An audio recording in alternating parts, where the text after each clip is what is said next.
Hello everyone, welcome back to this video class. Asharuddin from Gateway School. Today I have a poem, Wind, and the poem is from class 9th book Beehive, chapter 2. You remember in chapter 2 there were two stories, Bismillah Khan and one more. This is the poem of chapter 2. By the way, this is part 1, which means simple explanation of the poem, and I am going to explain poem by reading book because this board is not big enough for the poem to be written on it. Wind is actually not in English. This poem originally in some other South Indian language. It has been translated into English language. Now, because it has been translated into English, then you will see this poem has no rhythm, right? Because it has been translated. But go on. Wind comes softly. Don't break the shutters of the windows. Poet says, "Oh wind, come softly.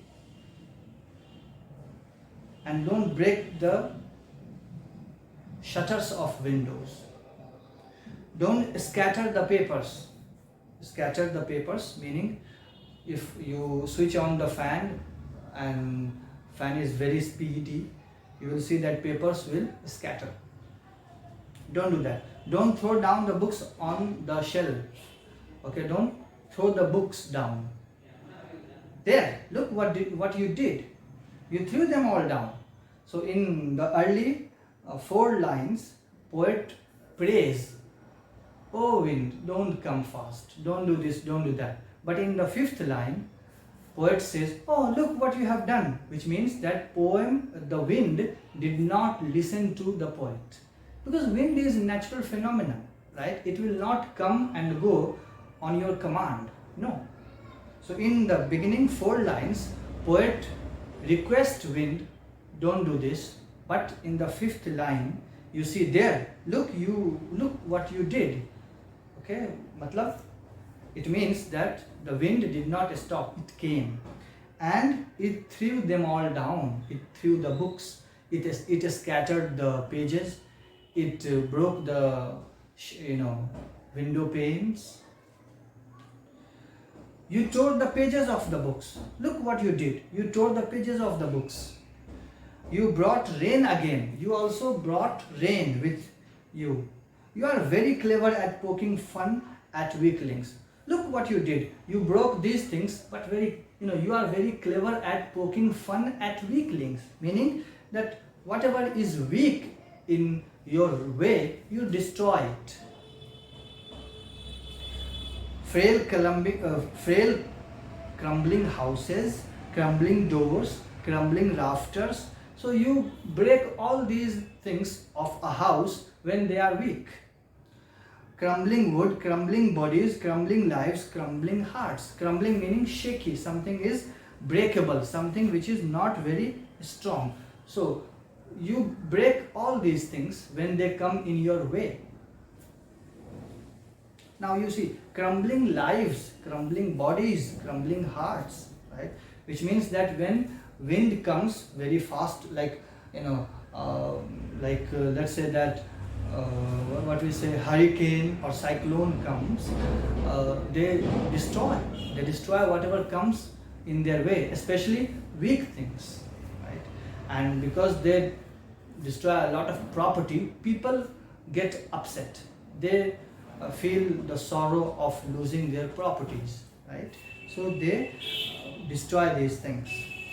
The wind god winnows and crushes them all. Winnows, very nice word. Winnows meaning that in the villages you will see that they separate the paddy particles from paddy. They do it. Okay, they have some kind of a small wooden plate, and then they would make it fall, and the wind would come, and the paddy particles, that dust would fall far, and the rice will fall near, right? So that is winnowing. That is the process of separating heavy things from light things. So the wind god winnows and crushes them all, meaning wind comes and it winnows. How it winnows? It separates strong things from weak things.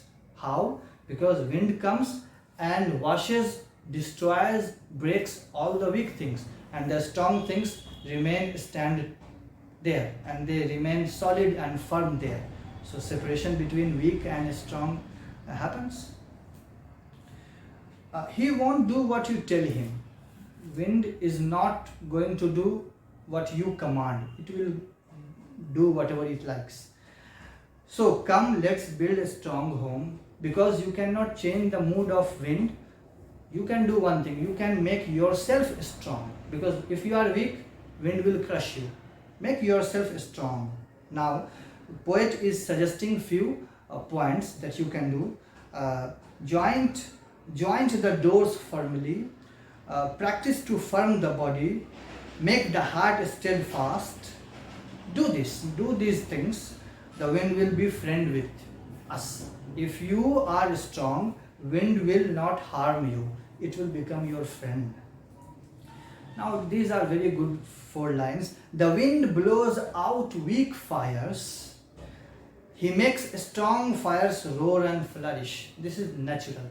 Wind destroys weak fires, but wind makes a strong fire even become bigger. Right? His friendship is good. We praise him every day. Now you will see that wind has been personified. Poet has used wind as a person. How do we know this? Because a poet says that wind is a god. So personification. Then you will see pronoun like he, him, his. All these indicate that wind has been personified. Now this is a small explanation of the poem Wind. So what is the main idea of the poem? That wind is naturally destructive. It is not going to listen to your commands. So you will be crushed. If you want to remain safe, you have to make yourself stronger. Okay, build your houses stronger. Make your doors, rafter, walls, pillars stronger. You will be safe. They will not harm you. Otherwise, you will be crushed. And then again, one more thing is the idea of winnowing, right? Separating weak from strong. Good idea. This is it. We'll see you in the part 2 with some explanation of few phrases of the poem. Bye.